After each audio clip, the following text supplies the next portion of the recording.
That's true worship. That is the real deal stuff right there. Serving. Man, I wish I'd get that free. I'm asking God to get that free. So, I asked Pastor Larry to come and speak. And I've been waiting for this night. Come on up, Pastor Larry. This is Pastor Larry Steele from the original Church of God in Augusta. I've been visiting over there a little bit, and I've never been displeased when I go over there. He's been pretty awesome. Welcome. Amen. I tell you, God is awesome.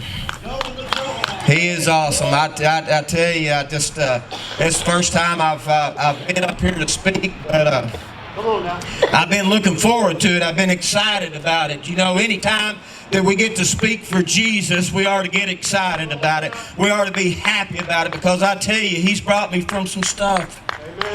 He's brought me from some stuff. I tell you, as I was sitting here, I was just thinking about, David was talking about your past. You get to thinking about your past and what you done. A lot of what I done was in BB, Arkansas. I lived here for about maybe 20 years.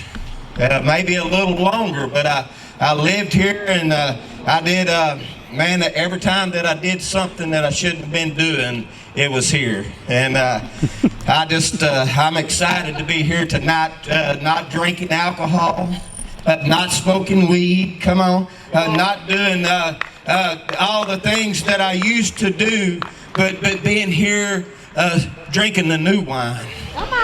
Come on, drinking that new wine. I used to get drunk on alcohol, but whenever I'm like the sister right there when she was up there worshiping, you see, whenever you get a hold of that new wine and you get a hold of, I think I turned it off. Come on. But when you get a hold of that new wine and you start to drink that, I tell you, it's something that's on tap at all time. It's not something that you have to go somewhere and feel bad about going to get. I'm telling you, anywhere you're at, you can tap into it. Just tap into God. I tell you, whenever He sets you free, He sets you free indeed. But anyway, like he said, I'm Larry Steele.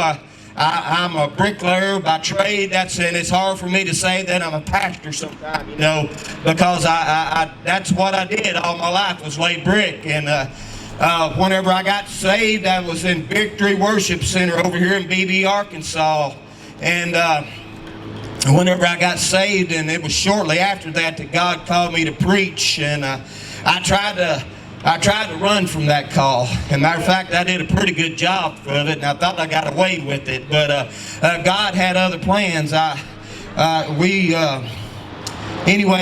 He called me to preach, and I preached a couple times, and I was like, you couldn't really call it preaching, I don't think. Anyway, I said, I just don't think this is what you're calling me to do, God. And I just didn't know that I wasn't ready yet. But anyway, I ended up getting a divorce and lots of crazy stuff. Got drunk for about a year. Ended up in jail up here, and just different things. Man, I just started back into church. I ended up homeless, matter of fact. I'm just going to be real and honest with you. I ended up homeless. I ended up, Marvin, I had a truck that was a pretty nice truck, but I was 2 payments behind on it. I didn't have a place to live anymore because all I wanted to do was go to work and drink. Right. Man, I didn't want to do anything else. That's all I wanted to do was drink and party. And I tell you, I got caught up in that for a while, and I lost everything I had. Jesus. Lost everything I had, and then I had to go ask my dad if I could come and stay with him. And I wasn't going to give a testimony, but I guess I will. God's got this tonight, don't he? But I had to go ask my dad if I could come and stay with him for a little while. 32 years old, and my goodness, you done messed up. You ain't got no place to live. You're having to. I had a business. I laid brick around here for Golf, McAfee, just different ones around here for years. And in that time, though, I just got to a place to where I couldn't focus on anything but the alcohol. I just couldn't focus on anything, so I just got to a place to where I was just homeless. And I had to go talk to my dad, and man, that's a tough pill to swallow. But my dad, he told me, he said, you can come stay, but you're going to have to go to church. You're going to have to go to church. Well, I tell you, that was a good thing. All but one thing is, it's like I would go to church and I'd had a 30-pack of beer in my truck every evening after I get out of church. You know, Marvin, I was playing church. I was going to church because Dad wanted me to go to church, and it was a requirement for me to stay there. And I ended up marrying somebody else here in BB, and messed around and had another little girl, and then we ended up divorced. And I tell you, whenever I lost that little girl, I was upset. I was mad at God, and I was way past this preaching thing. I tell you that. I done made up my mind that I wasn't going to preach anymore. I'd get out and get drunk with people, and I say, you know, I used to preach a little bit. And they say, well, we can't see that. Right. We can't see you preaching. Come on, Jesus. Come on, but anyway, I got a divorce again, and I had to, you know, I kept my calm. I almost went back out to drinking, but I didn't.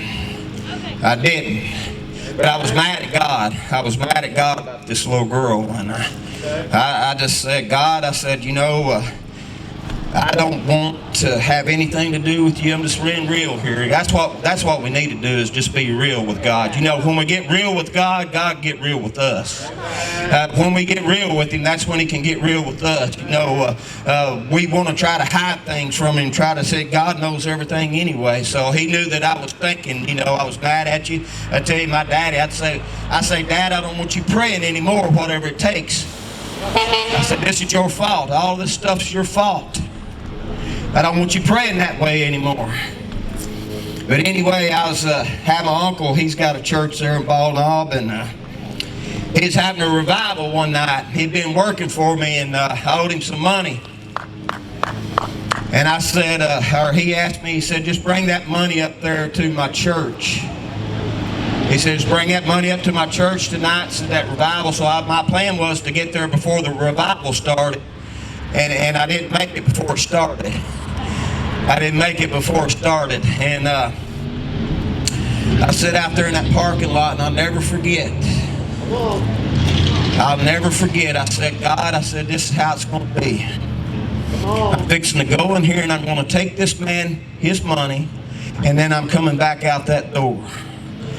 And I tell you what, Marvin, I walked in that door, and I tell you, there's a fireball preacher, but I tell you, I couldn't tell you what he said. I couldn't tell you what he was preaching. I couldn't tell you what anybody looked like in there, because whenever I walked into that place, whenever I walked into that place, God met me at the door. The Holy Spirit got a hold of me, and I just went past everybody and ended up at the altar. And I'm telling you what, He built a fire in me that night. Come on, He built a fire in me that night that I'll never forget. And I tell you, everything that I lost, everything that I had thought that I had, come on, everything God has restored, and even more so. I tell you, I done forgot about the preaching thing. That just wasn't going to happen.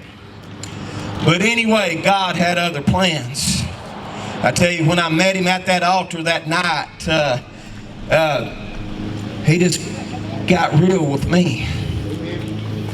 And I got real with Him. You see, it's going to take some getting real with God, but before you can get past where you're at. I don't even know where this comes, the Holy Spirit. But you know, we have got to get real with Him.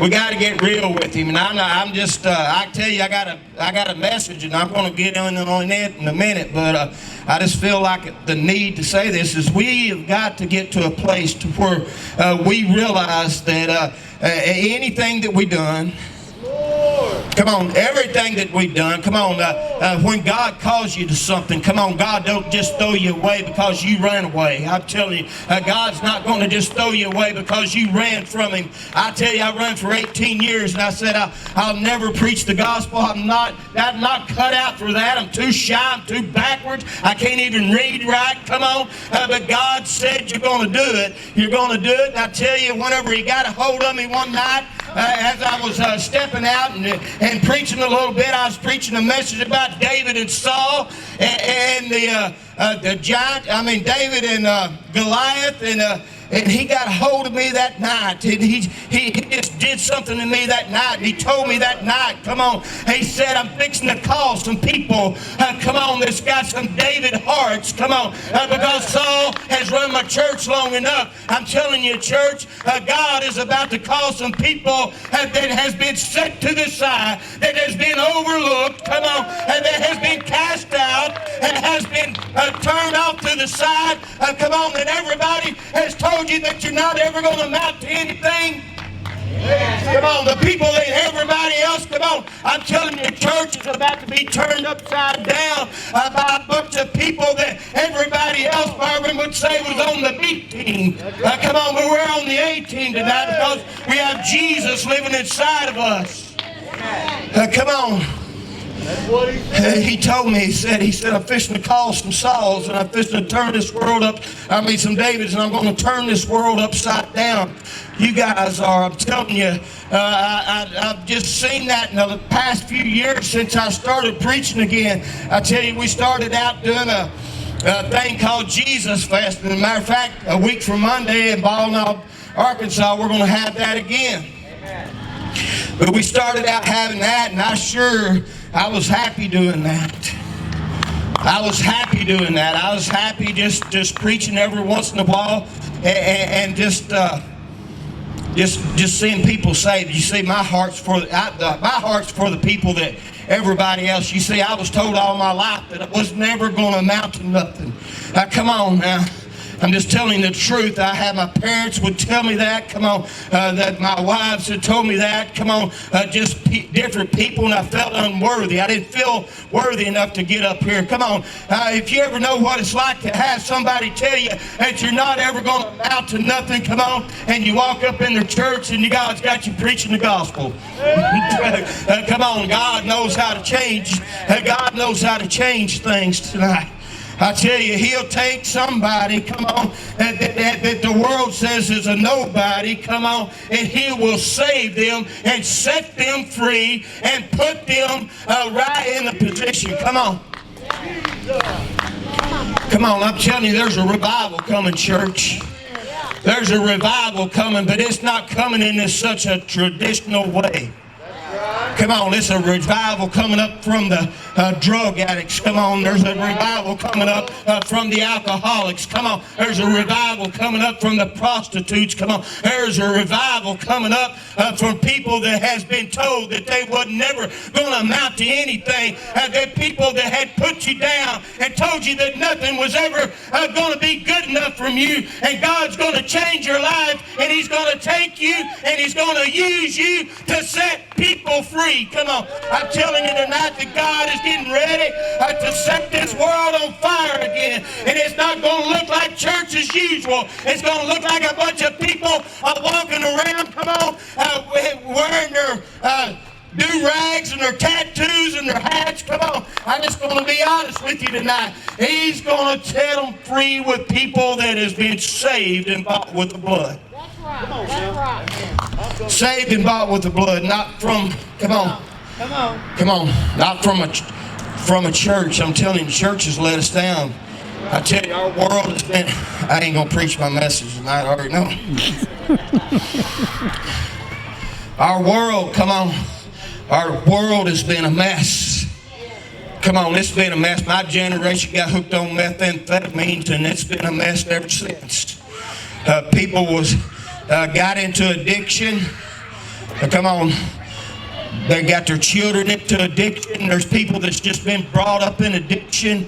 And I'm telling you the truth, the church had been scared to death of it. I'm just going to tell you the truth. We have been in a spiritual famine in the United States of America because nobody really knows how powerful the name of Jesus is. Come on, they don't know how powerful the name of Jesus is. Come on, they would just rather overlook something, come on, and cast you off to the side and tell you you're not going to amount to anything and just go over here somewhere than to tell you that, you know, there's a man that came. Come on, there's a man that came. Come on, he didn't come to condemn you. He didn't come, he didn't come to condemn you. He didn't come to put you down. Come on, he didn't come, to toss you into hell. No, he did not. He came to set you free. I tell you, he came to pay the price. He came to shed his blood, so that you might be set free and you don't have to live in the kind of mess that you've been living in. I tell you, when you start living for Jesus and he set you free, I'm telling you, he's going to come around, he's going to bring you everything that you lost. Amen. And then some, because God don't do something just part of the way. I tell you, God does it in him whenever he sets you free. Amen. Come on, when he sets you free and he rebuilds your life. Come on, I'm telling you, come on, I was sitting there homeless. Come on, homeless. Come on. Come on, Brother Larry. Sitting there and didn't know how I was going to get my next meal. Didn't know how I was going to do any of this. Come on.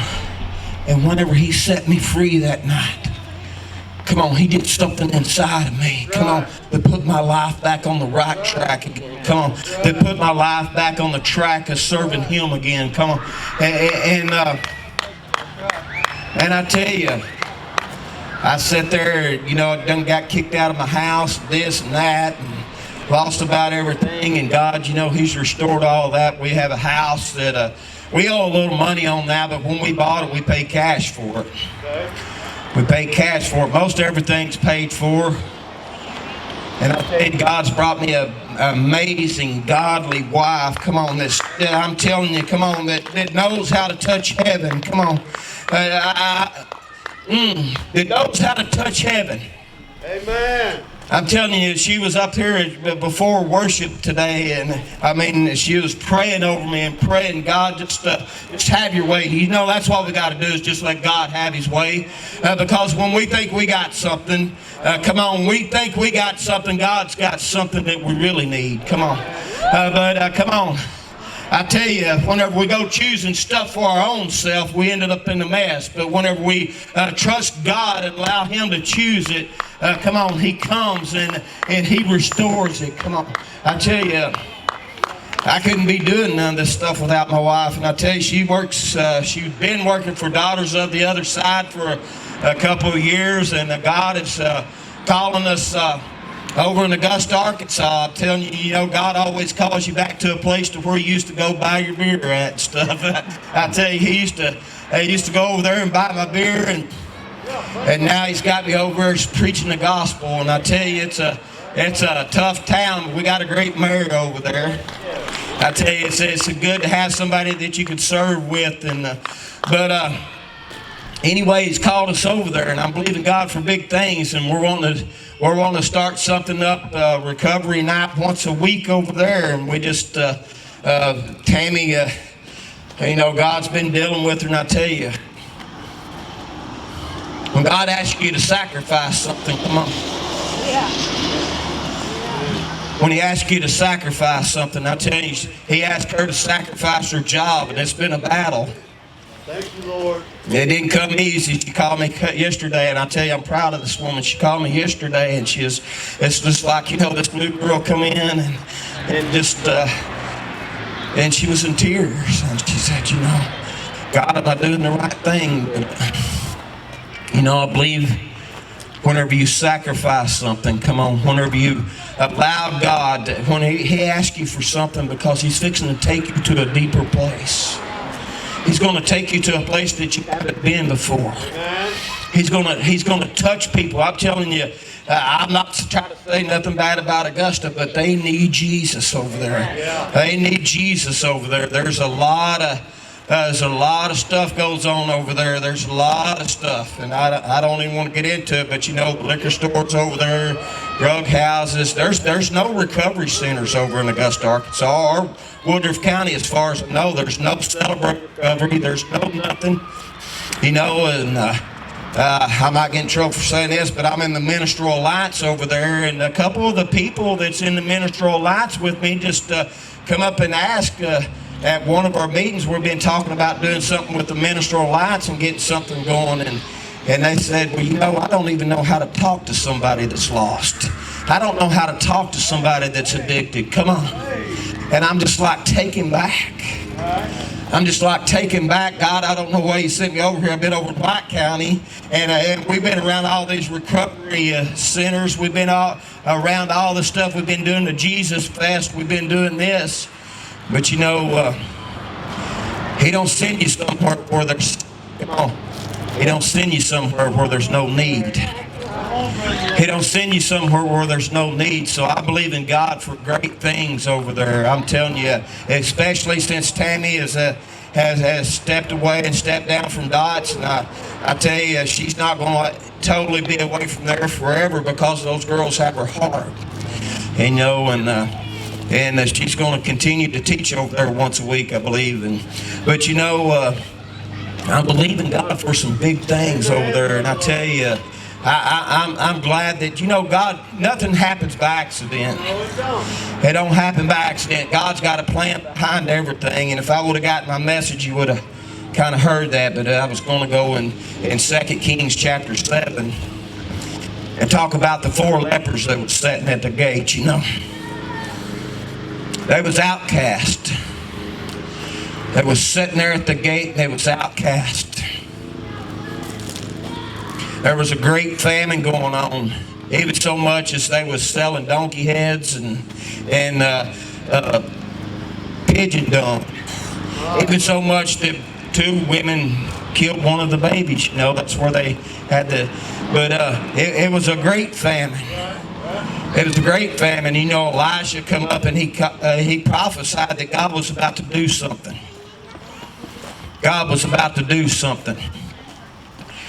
And God is about to do something, church. You see, whenever I read that, I don't look at it in a religious point of view. I look at it in a broken point of view. I look at it at where I've been at. I look at it as in a different way than a lot of people does. I looked at those 4 lepers, and I was thinking, you know, they was lepers, and they was cast outside the city because it wasn't allowed to come in. Come on. And they was sitting there, come on, and they decided that, you know, if we sit here, we're just going to die. Here it is. Come on, if we sit here, we're just going to die. Come on, but if we surrender, oh my gosh. Amen. Amen, Lord. You see, if we just keep sitting where we're at, we're going to die. The wages of sin is death. There's no doubt about that. The wages of sin is death, and I'm telling you, hell's a place you don't want to go, because there's no price that we could pay to pay the price of hell. Jesus had to pay that price. But you know, those 4 lepers were sitting there, and they decided, you know, if we just surrendered to the Syrians, at least maybe we could get some food or something, you know. My goodness, when we decided that we're just going to surrender. Come on, they was in a place where they was hopeless. Come on, they was in a place to where come on, who's ever been down to that place? Come on, to where you felt hopeless. Where you felt like that there was nothing else that you could do. You just might as well just go ahead and die. Come on, these guys was at that place that was just hopeless. They just assumed they just rather go ahead and die, but they surrendered. Come on, they surrendered. They decided that they would surrender, and what happened? Come on, they said, we're going to go to the Syrian camp, and I tell you, they began to walk across there. Come on, God. Come on, you wonder why God can use you. Come on, He's going to use these 4 lepers to restore. Come on, to do something. Amen, I'm telling you, there's some of us that's been an outcast. I mean, you can look around right here, I'll tell you, and you know that we've been rode off, Marvin. Just exactly right. We've been just put off to the side, cast out. But whenever they decided to surrender, they begin to walk. They begin to walk. You wonder how God's going to use you. I'm telling you, they begin to walk, and He magnified their footsteps. Come on. He magnified everything, and it made it sound like there was a great army coming. Come on, like it was a great army coming. I'm telling you, when you surrender to Jesus, oh, come on, and you begin to walk, come on. You begin to walk, come on. You begin to go, come on. When you surrender to Jesus, come on, and you begin to walk, come on, you're not walking by yourself anymore, come on. There's an army, come on, of the Lord that's walking with you, come on. And as they walked there and they got there, come on, the Syrians had done took up, they thought that, they thought that the great armies was coming against them. They thought all of them got together and was coming out there to attack. That's what God will do, come on. He'll take, come on, and he'll use what you got. Come on, you think you can't do something? Come on, you think you can't do something for God? I don't care if you can't read. I don't care if you can't write. I don't care if you can't talk plain. I'm telling you, come on, God likes to use people like that. Come on, He likes to use people like that. I don't care if you got a record a mile long. Come on, I don't care if you've been a prostitute. I don't care if you've been a needle junkie. I don't care where you've been. God can use you tonight. And I'm telling you, when you surrender Him, you begin to walk across there. Come on. And they got there, and all of them had left, and they went in and ate. Come on. And they got to talking amongst themselves. Come on. And they said, you know, we can't keep all this to ourselves. I'm telling you, when you surrender to Jesus, come on, and He comes and He fills you up spiritually, you're not going to keep it to yourself. You're going to go and begin to tell people about it. Begin to shout about it. Come on now. When somebody like me gets saved, and begins to shout about Jesus, I'm telling you, people are going to take notice. Come on. They're going to know where you came from, and they're going to know that it ain't no act. It ain't no act. Come on. That God delivered and set Him free. Come on. When God sets you free. When you surrender, though, we got to surrender. We got to surrender. Like I said, there's been a great spiritual famine. Come on. People have been starved to death. I'm telling you, don't tell people don't know about it, because, come on, we try to fill it with drugs. We try to fill it with women or men or alcohol. Come on, we've tried to fill it with everything else. And I'm telling you, God has got 4 lepers at the gate. Come on. And He's getting ready to send out. Come on. Because He's going to fill us with some Jesus. Jesus is the only answer. He's the only cure. I'm telling you, the church has had it bottled up for years, and they didn't know what they had. Red letters. Come on. Come on. Right. Get ready. Get ready.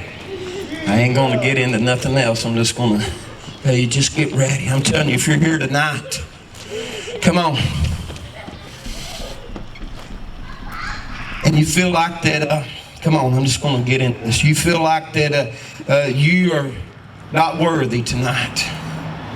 I just want you to know that Jesus will make you worthy. He will set you free. Come on. And He will use you. There's some of you in here, come on, I tell you, some of you out here that you think that you done went so far that it's not going to get any better. I'm telling you, God is fixing to do something in your life. If you will just surrender. If you'll just surrender. It takes a surrender. As you say, I went into that church house that night. Come on, and me and God done had this talk outside the door. And you know, come on. Done had it figured out this is how it's going to be, God. But He got a hold of me. Amen. And I surrendered my life to Him. And I tell you, He's built a fire in me. Amen. Built a fire in me. You see, I remember way back whenever I was young. Come on. Remember way back whenever I was young, and a lot of things that went on in my life. A lot of things, my mom and dad was a mess. A lot of things that went on in my life. You see, there was this pastor. Come on, Brother Larry. that lived across the tracks over in Baltimore. I turned my mic off again. Maybe I did. But he lived across the tracks in Baltimore. That man would come by, and we'd be doing some crazy things sometimes. Sometimes we'd be doing some stuff we shouldn't have been doing, and you know, he never really got on to us. He just told us about a man named Jesus. A man named Jesus. Come on. I'm talking about a man that loves you so much that you don't have to live like this. You know, I didn't really get it right then. I didn't really get it right then. That man was my uncle. And I didn't get it right then. It took me a long time. You know, God dealt with me in different places, and you know,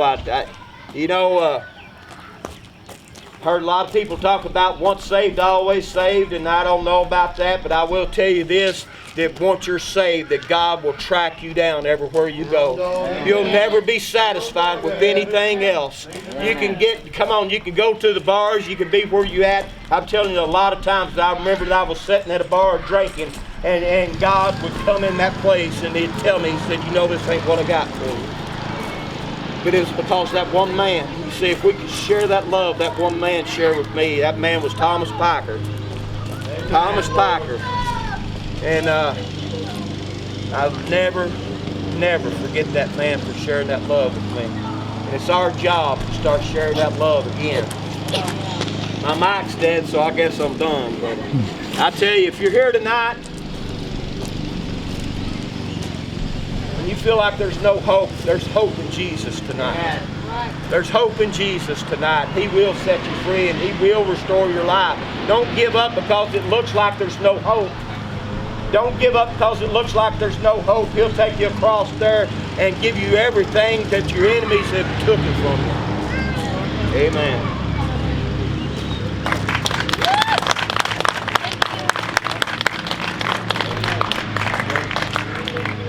It's them China batteries. China. If anybody's here and they need something from God, tonight's your night.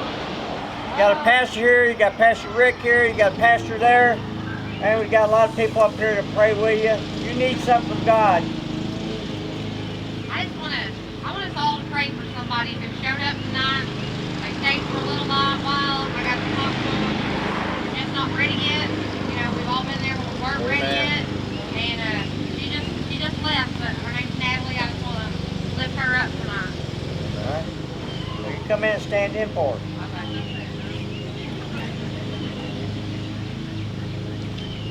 You know, guys, our God wants the best for us. Amen. He wants the best for us. You know, we've all lived down that road that it's not been good. Hopefully, most of us, hopefully all of us are on our way. You know, He's still dealing with me, I promise you that. I'll never be right this side of heaven. Don't ever give up on me, Lord. Don't ever give up on me, because I'll never give up on Him. Anybody need prayer? Anybody?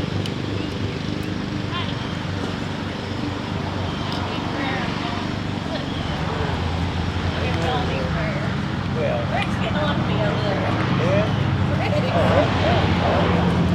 Anybody else?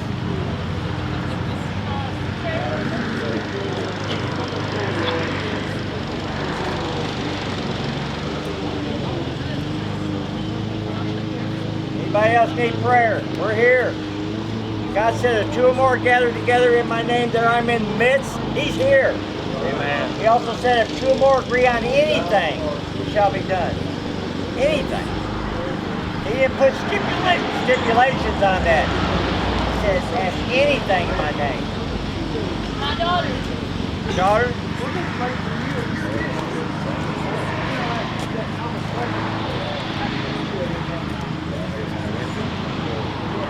Something that we always done here at Crissie's house that we hadn't done since we've been outside. We've been circling up every Thursday night in there. We circle up and we haven't done it since we've been in the parking lot. Before we leave tonight, we're going to circle up and we're going to call out our prayers to God. When they get through praying over here, we're going to circle up.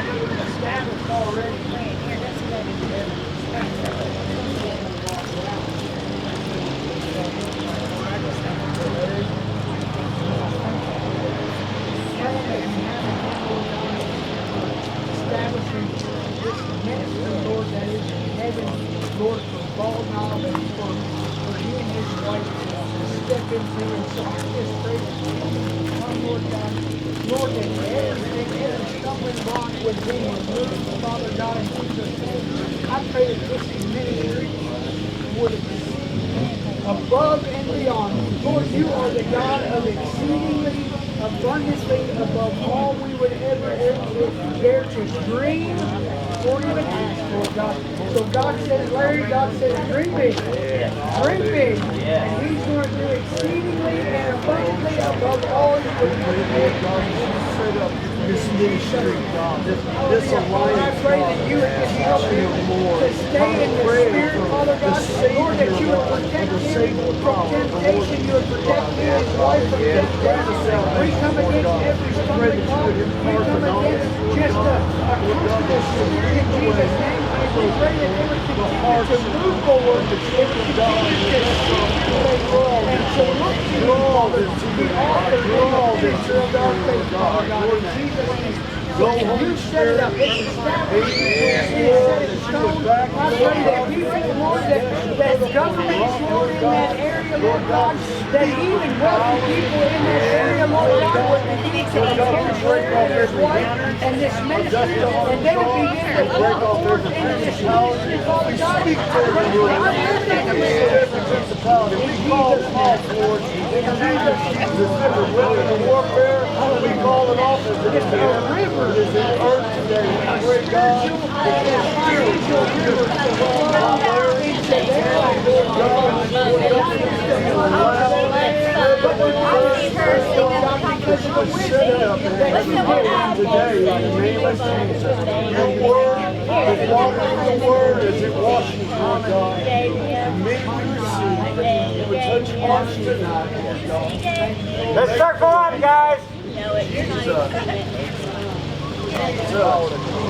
The microphone's broke, baby. You can get up there next week and sing.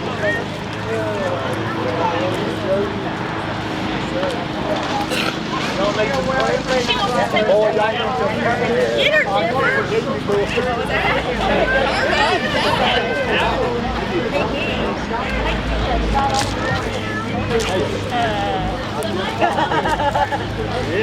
She wants to sing with her mouth.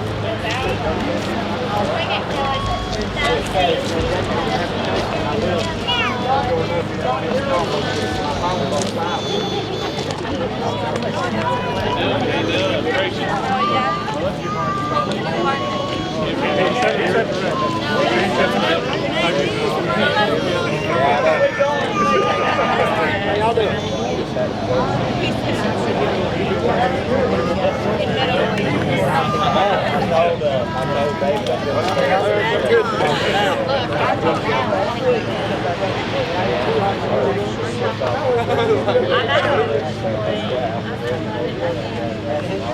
I thought you were just taking your shirt and sit by it. I thought you were just going, what's it?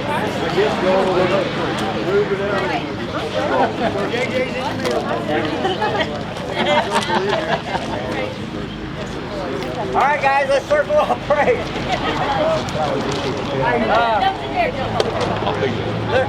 Call out your prayer to God.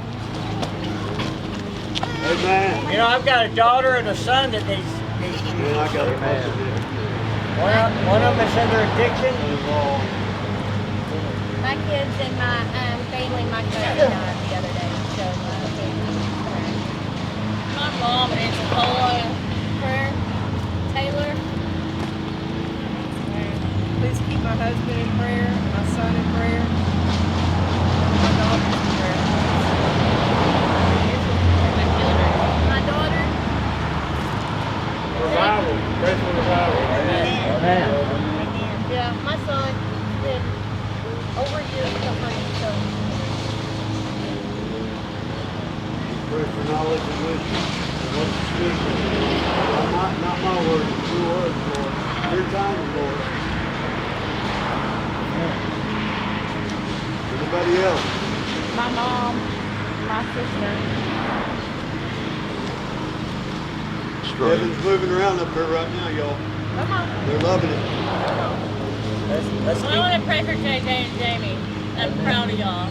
Amen. Y'all are doing good. Just keep moving forward. Let's keep America in prayer because America is. Amen. You know, I just remind that song Dry Bones. And I just thought, for the dry bones to come alive. We got a lot of dry bones that's walking around in our churches, in our communities, and everything. And it's like you say, God's about to do something. And God's about to start a fire. And so I just call the dry bones to come alive. Amen. I was thinking about that. The other day I was thinking about when Jesus, he come into this ministry, he come into the Passover celebration on not a donkey, but the coat of a donkey. He come in and it looked weak. And sometimes we look at what's taking place in people's lives, salvation, and the beginning of it kind of looks a little weak. Come on. Right? But let me tell you, when Jesus died on the cross, when Jesus died on the cross, the resurrection power, the power that raised Christ from the dead was so strong that there were dead people, there were graves all around. That power was meant for Jesus right then, but it was so strong. Come on. It was so strong and so powerful. And you see, that is what we need.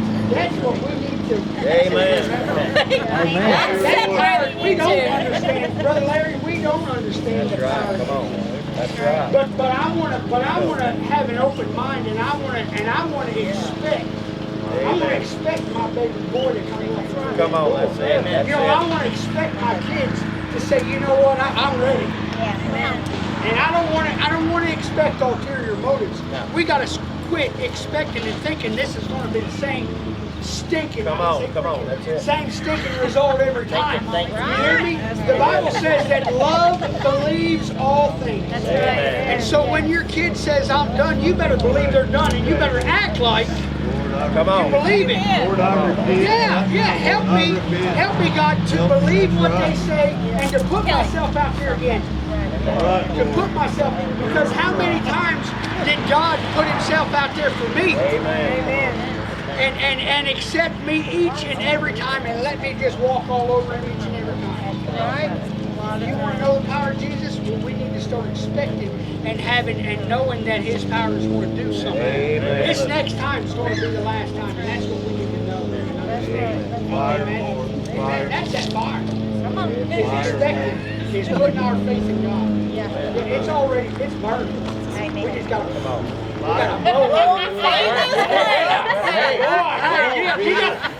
You got a fan in that thing. Get excited about it. All right, so let's talk and pray. Father, I thank you for your fire. Yes. Lord, sometimes days seem overcast, but you're still there, and the fire's still burning. And so I plead that blood, that power that was so strong that not only raised you from the dead, but opened up graves all across the land, Lord God. And people saw relatives that hadn't seen that they knew were dead were raised up. And so we speak the Spirit of God upon our relatives. We speak the Spirit of God upon this land, and we speak to those dry bones, and we tell you to get up, get out of the grave, and begin to serve God in spirit and in truth. And so we thank you right now, and we laugh at the plan of the enemy. We know that no weapon forged against us shall prosper. And so we plead the blood. We plead the blood of Jesus upon our families, upon this land, and not only upon this land, but I say Missouri's about to wake up in Jesus' name. Texas is going to feel the Holy Ghost because of what's going on in Arkansas. I say that Louisiana and Alabama and Kentucky and all those states that touch Arkansas are going to feel the power because of the prayers and because of the outpouring of your Spirit that's taking place right here in BB right now in Jesus' name. And we thank you for it, Father. Hallelujah. Hallelujah. Amen. Amen. Amen. Amen.